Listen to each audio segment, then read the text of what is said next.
Today's very latest news coming to you first from the fabulous Pattaya Media Group here in Pattaya.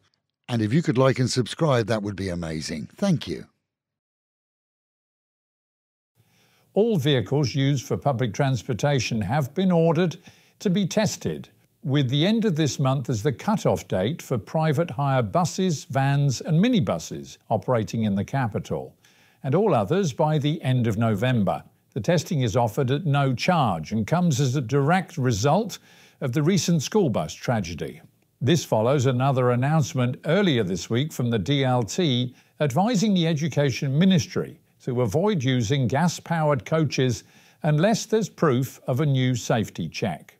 And that recommendation is now being followed by numerous other public and private schools, and operators face being asked to show certification before their transport is approved. In an update from the University Hospital in Pathum, we're told that the surviving 3 students of the blaze are slow in recovery, with a 7- and 9-year-old still being treated for multiple burns, on respirators and being tube-fed, and the third, a 14-year-old, responding to treatment but still in poor condition. According to the Public Health Ministry, it will soon be issuing a new ministerial regulation to tighten control of the production, import, export, sale and possession of cannabis and hemp products. That will be sent as a proposal to the Council of State for review before being applied, and is expected to affect the issuance and renewal of any licence involving the product, from retail through to growing, export through to scientific research. At Phuket Airport, security teams were amazed to find in the luggage of an 82-year-old Swiss man a handgun. No word as how he came to possess the weapon, but of course it showed up in scans and police duly took him for questioning. Flood victims in Thailand will see every affected household receive 9,000 baht compensation from the state, whether or not they have home insurance. This according to the Ministry of Interior, as they monitor more storms which are predicted this time for the southern regions, and yesterday saw the Hua Hin area flooded too.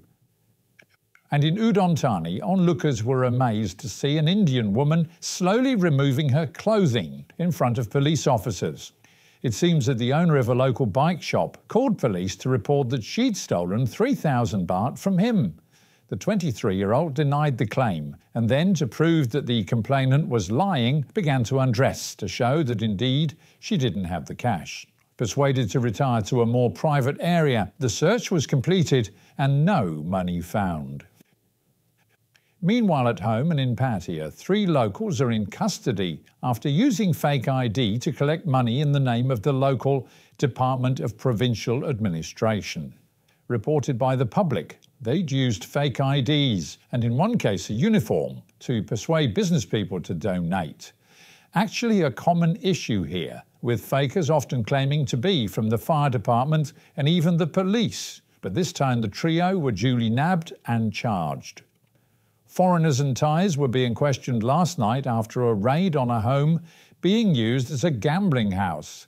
It seems that the 3 South Koreans, 2 Americans, 1 Russian, 2 Australians and a British national, all along with Thais, were flouting the law which prohibits gambling in Thailand. All were caught on camera after locals reported them to the police.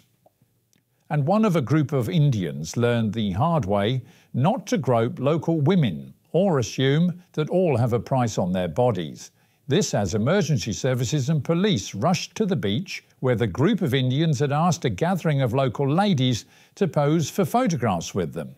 The Thai love of selfies saw them all smile until one decided that it was cool to rub one of the ladies' bodies and attempt to kiss her.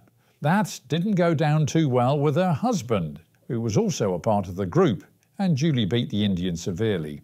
Bruised and battered, he's now filed a complaint against the husband, and police will duly investigate. And with the Met Office promising highs today of 31, dropping down to 26, another cloudy day, another day with the promise of thunder, and the real feel of 36. Local and national news today from Fabulous 103 FM and Fabulous Pattaya Media Group. And to get a notification every time we release another bulletin or programme, like and subscribe to our channel, Fabulous Pattaya Media Group by using the link below.